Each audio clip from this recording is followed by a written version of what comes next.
After 18 years of marriage, my wife Lily, in her early 40s, became pregnant again. Suspicious. I secretly conducted a paternity test only to discover none of our 3 children were biologically mine. My wife Lillian Johnson, though over 40, maintained a stunning figure with voluptuous curves and exquisite features radiating mature charm. Having born 2 children, her maintained beauty came at great cost. Luxury skincare products, cosmetic devices, and endless gym memberships drained our finances. Her annual upkeep expenses surpassed our total household budget. While expensive, I tolerated these costs. Seeing our daughters grow through my relentless work to support the family gave me purpose, until Lily suddenly announced another pregnancy. How? I demanded. We'd used protection every time since barely affording our 2nd child. Even during intimate moments, I'd refused compromise. Lily snapped. Condoms only have 85% effectiveness for amateurs. Even proper usage only reaches 98%. Accidents happen. When I protested following instructions meticulously, she exploded. So you're accusing me of cheating? How dare you distrust me like this? Her disproportionate fury bewildered me. After placating her with my monthly salary, she left for prenatal checkups. The confrontation gnawed at me. Research revealed condom failure rates: 1 in 2,600 with perfect use, 1 in 520 to 9 in 2,600 with typical use. Lottery odds. Cold sweat drenched me as memories resurfaced. Our 2nd daughter's contraceptive pill oversight pregnancy during financial struggles. Now suspicion spread to our eldest. Conceived during irregular cycles. She resembled neither parent. Terrified yet determined, I confided in a friend.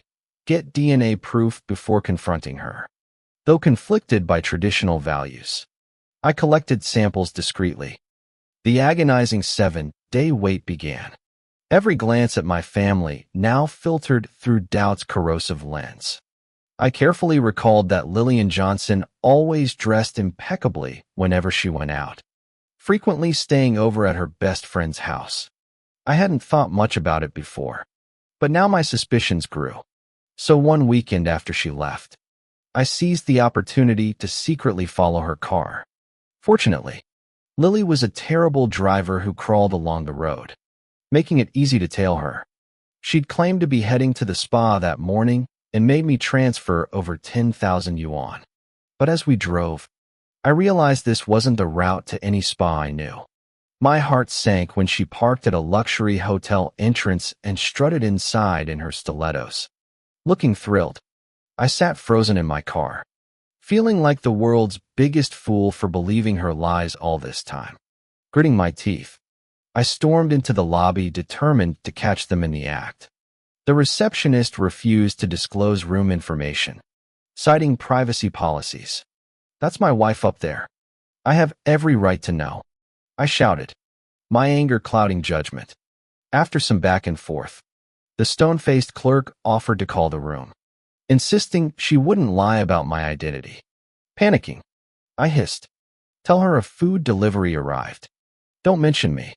When bribes failed due to surveillance cameras, I realized why Lily chose this fortress of discretion, perfect for affairs. 20 agonizing minutes later, the elevator dinged. Lily emerged looking shocked, then furious. What are you doing here? She demanded, storming over as curious guests gathered. You know exactly why. I shot back. Who's upstairs? Just my girlfriends. She retorted, already dialing. My confidence wavered as 2 of her friends appeared, forming a defensive phalanx behind her. You think I'm cheating? You're psychotic. Lily sneered, eyes blazing. The trio launched into coordinated attacks about my insecurity while elderly onlookers tooted about unreasonable husbands. When I reached for her arm to leave, Lily jerked away dramatically. Apologize. Now, she shrieked. Her friends chimed in. He'll blame her later. Typical fragile masculinity. The lobby spectacle concluded with me swallowing my anger. The Mahjong fourth player excuse hanging ominously unanswered. Why don't you dare apologize in front of everyone? Got a guilty conscience? The man looked so reluctant. Clearly unwilling to apologize, probably still thought he was right. My face burned hotter with each accusation as the crowd thickened around us. Finally forced into a corner, I mumbled, "Sorry, I was wrong," before Lily could respond. Her two girlfriends behind her shouted in unison, "Can't hear you. Did you girls catch that?" We didn't hear a thing. Who knows what nonsense he's muttering? Humiliated beyond endurance, I turned and walked away. Their shrill voices chased after me, but I refused to listen. I practically sprinted to the hotel parking lot and threw myself into the car. Taking deep breaths, I felt frustration and confusion churning inside. In infidelity disputes, whoever lacks evidence becomes the unreasonable party. Now I even began doubting my own judgment. What if Lily never cheated? Then my actions truly showed distrust. Returning home, I resolved to have a calm conversation with Lily later, determined to approach it properly to avoid future arguments. Unexpectedly, I waited 8 or 9 hours, no answered calls, no return messages, as if she'd vanished. Just as I prepared to start searching, the doorbell rang. Opening it revealed Lily's parents. "Dad, Mom, what brings you here?" I asked, bewildered. "Don't call me Dad," her father snapped. "We're not family." Her mother waved dismissively. "Can't accept being called Mom by someone itching to split this family apart." Their hostility left me stunned. Ushering them inside, I asked blankly, "What's wrong?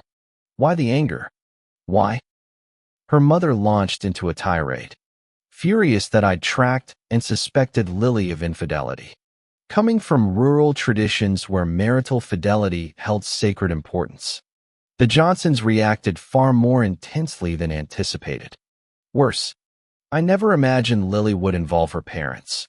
We'd always resolve conflicts privately.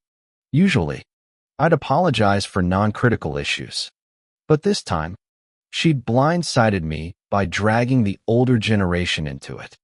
"Can't we discuss things calmly?" I insisted. I admit suspicion, but this overreaction, suddenly, an idiom flashed through my mind. "The lady doth protest too much." Obligated to explain, I patiently detailed that my doubts arose from Lily's unexplained pregnancy, emphasizing I never wanted divorce and still cared for her. Ironically, my clarification only enraged her mother further, accusing me of cowardice, claiming I wanted to abort the child by fabricating infidelity. Repeatedly, I stressed these were mere concerns, not accusations. The elderly couple berated me for over 2 hours before storming off. Soon after, my own mother called. "If you want marital peace, stop these suspicions. What's most crucial between spouses? Trust. You've been married 18 years. If Lily wanted to cheat, she'd have done it ages ago." I endured her lecturing with forced smiles and empty promises. Hanging up, I collapsed onto the living room sofa, utterly drained. 18 years together. Maybe they were right. Without trust, how could any long-term marriage survive? 3 hours later, Lily finally returned, flushed, reeking of alcohol, swaying unsteadily. Catching her, I asked, "You've been drinking?" She shoved me away. "Since when do you control me?" "Had a rough day. Can't I unwind after decades of hardship with you?" Dismissing me, she stormed past, hurling her handbag onto the couch before locking herself in the bathroom. Sighing, I sat back down. A faint vibration caught my attention. Her iPhone had slipped from the bag. The screen showed over a dozen notifications, their contents hidden behind the locked device. My subsiding suspicions reignited instantly. Divine intervention, Lily showering. Her phone vulnerable. A quick check could confirm everything. Regrettably, I didn't know Lily's phone passcode and had never checked her device before. Sighing, I abandoned the thought of snooping. After Lily finished showering, she returned to the bedroom, lay on the bed scrolling through short videos. I wanted to discuss today's events with her, but couldn't find the right words. Eventually washing up and going to bed, Lily lay facing away from me, still glued to her phone. Multiple times I nearly spoke up, feeling the decades of marriage had become hollow coexistence. Around midnight, her phone screen still glowed, though rhythmic breathing indicated she'd fallen asleep while watching videos, likely due to alcohol consumption. As I reached to turn off her device, a new message flashed. Honestly, your husband's so gullible, total pushover material. The sender was labeled as her best friend. My stomach dropped. Something felt off, confirming Lily's deep slumber. I accessed her WeChat. The discovery left me reeling. Her secret group chat revealed today's mahjong game had actually been strip poker at a hotel. 3 women, including Lily and a man named Charles. The rules were perverse. $1,000 base stakes with multipliers for special tiles. Women stripping upon loss while the man paid cash. Worse, the chat history showed Lily's affair with Charles predated our marriage, revealing her slavish devotion in their twisted dynamic. The financial records sickened me. Not only had Charles never spent a dime on Lily, she'd been funneling him money, including today's spa day expenses. She'd even pimped out her friends, bankrolling Charles's gambling losses during their debaucherous games. The final blow came in messages detailing Lily's deliberate contraception to avoid bearing my children, along with smug updates about ensuring our daughters were Charles's offspring. White, hot rage gave way to detached clarity. The stranger in my bed had murdered our marriage years ago. Methodically, I downloaded every incriminating chat, photo, and video to multiple devices and cloud storage, despite frustrating upload speeds. By dawn, I'd become desensitized to the grotesque details. My wife had transformed into a hollow addict in my eyes. That morning, I confronted Lily about divorce. She dismissed me as delusional. When calling her parents, the Johnsons, yielded only threats. My own mother called demanding explanation. Have you lost your mind? The Johnsons are storming over. What about the girls? I exhaled slowly. There are no girls. Not mine anyway. The line went silent before I finished. We're done here. My mom detected the tension in my voice and asked, "What's wrong? Did something happen?" Lily really cheated. Neither of the kids is mine. The line went silent. After a long pause, she said she'd take the first train tomorrow to make sure I wasn't bullied, insisting we should divorce if necessary. I spent 20 minutes convincing her I could handle this myself. The moment I hung up, violent pounding shook our front door. Mr. and Mrs. Johnson stood glaring at me, fingers jabbing my chest as they screamed about how their daughter had lowered herself by marrying me, how I was heartless trash for considering divorce over petty issues. The commotion woke Lily. She yelled from the bedroom for us to keep quiet. I snapped, playing the incriminating video from her phone. The Johnsons turned ghost, white, trembling lips failing to form words. Next came the photos with Charles, compromising shots that silenced them completely.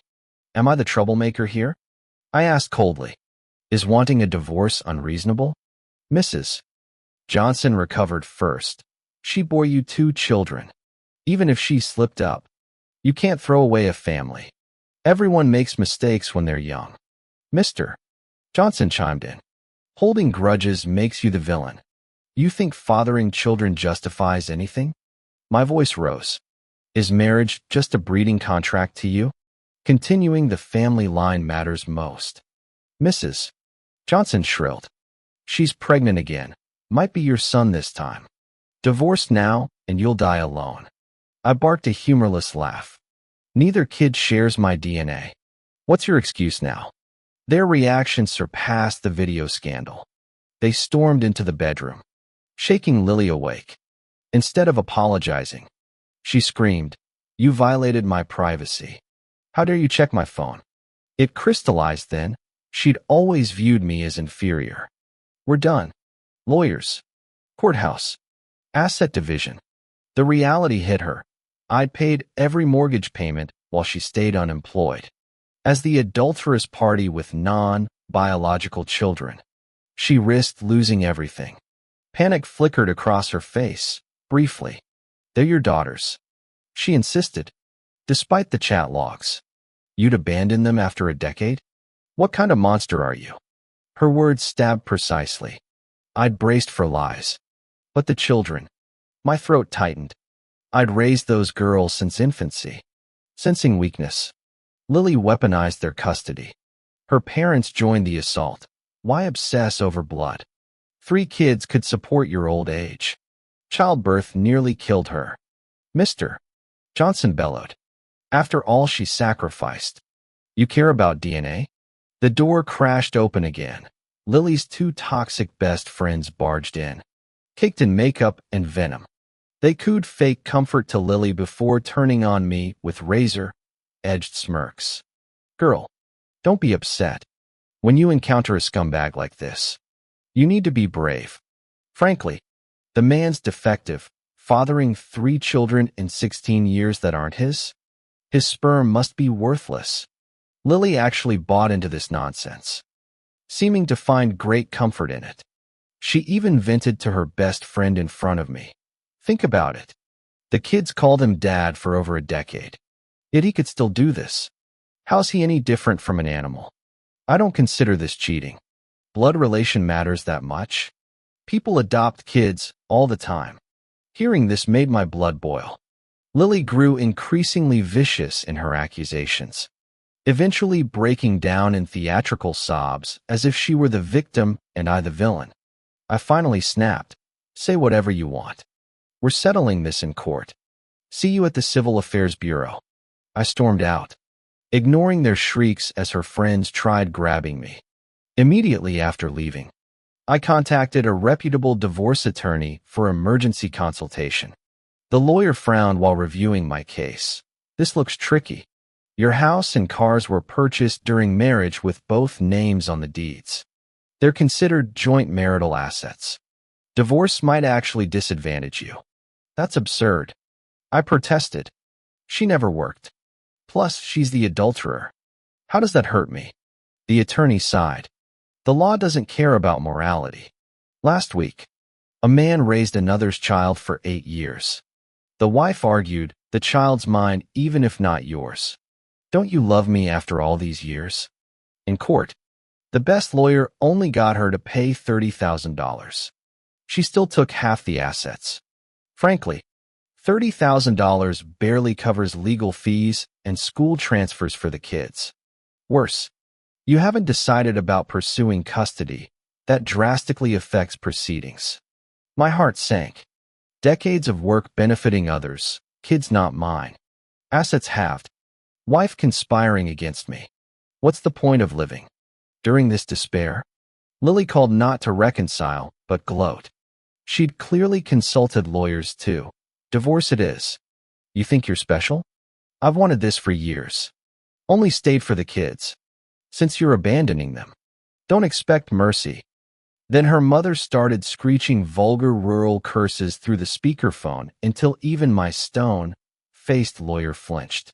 After the tirade, the attorney suddenly brightened. Actually, this case favors you. How? You said the opposite earlier. He coughed awkwardly. Business tactics. But after that verbal abuse, he thumped his chest. I'll make your ex-wife leave penniless. In court, Lily's camp looked smug, anticipating their asset victory. Her lawyer pontificated, law shouldn't bow to public opinion. My client contributed to this marriage. One mistake shouldn't erase. When Lily took the stand weeping false accusations about my emotional neglect, my attorney pounced. He produced bank records of her massive transfers to the lover. We accuse Mrs. Johnson of hiding premarital assets. Explain these unauthorized 6-figure gifts from joint accounts. Her lawyer froze. Lily exploded. My money. I'll spend how I want. His earnings are mine. You're violating my privacy. The judge slammed the gavel as my lawyer smirked. For the first time, I saw hope. Meanwhile, Lillian Johnson, who had always been lawless, continued to berate the lawyer. The courtroom showed her no mercy, and she was immediately held in contempt. In the end, I managed to protect my assets but didn't gain custody. Walking out of the courthouse, I reflected on my past and suddenly felt like my entire life had been a dream. After Lily lost all her financial resources, her lover abandoned her immediately, solely because she could no longer fund him. She now had to raise 2 children alone while caring for 2 elderly members of the Johnson family. At first, Lily begged me to reconcile, but when I firmly refused, she became utterly despondent. With no safety net for her future and 0 job skills or work experience, she seemed destined for lifelong hardship. Sure enough, when I later visited a spa with a client, I spotted her working as a cleaner. Age had dimmed her looks, and lacking any specialized skills, she could only take on manual labor. She couldn't even make it in the entertainment industry. Watching her hunched figure, I lit a cigarette in silence. Deep down, I knew I'd made the absolute right choice.